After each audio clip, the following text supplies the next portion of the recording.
Bismillahirrahmanirrahim. Assalamualaikum warahmatullahi wabarakatuh. Shalom, Om Swastiastu, Namo Buddhaya, dan salam kebajikan. Tabe kakak-kakak dan tabe teman-teman semuanya, saya izin memperkenalkan diri.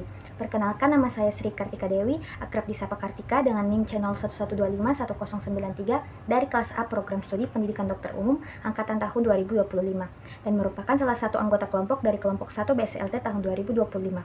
Baik, pada video kali ini saya akan mempresentasikan mengenai tugas mind map pada materi kedua saya yang berjudul mengenai analisis wacana. Jadi pada mind map kali ini terbagi menjadi 4 poin, diantaranya pada poin pertama ialah definisi dari wacana versus realita. Jadi realita itu adalah suatu kenyataan atau terdiri dari hanya satu saja.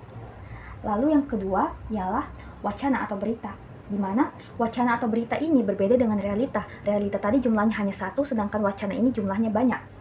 Dan wacana sendiri dapat diartikan sebagai realitas yang dikonstruksikan atau kita bangun ulang atau dibangun ulang.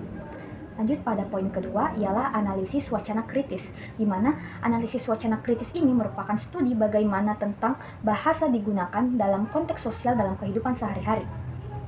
Lanjut pada poin ketiga ialah rumus wacana. Nah, rumus wacana sendiri ialah konteks ditambah teks atau teks ditambah konteks menghasilkan wacana.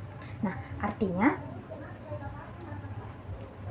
sebuah wacana tidak bisa dipahami hanya dari teksnya saja, akan tetapi perlu dilihat juga konteksnya, karena teks yang sama bisa memiliki makna yang berbeda. Nah, jika konteksnya berbeda, nah inilah yang menjadi dasar dalam analisis wacana. Jadi pada kesimpulannya, teks dan konteks harus sejalan, sehingga tidak menjadi perbedaan dalam analisis wacana itu sendiri.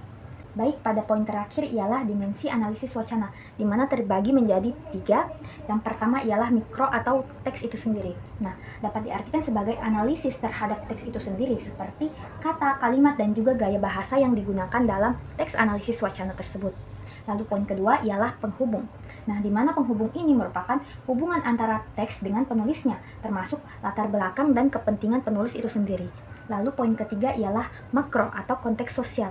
Nah, artinya konteks sosial yang lebih luas seperti kondisi politik, ekonomi, dan kekuasaan yang melatar belakangi munculnya dari wacana tersebut.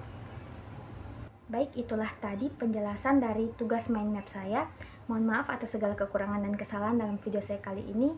Wabillahi taufik wal hidayah. Wassalamualaikum warahmatullahi wabarakatuh.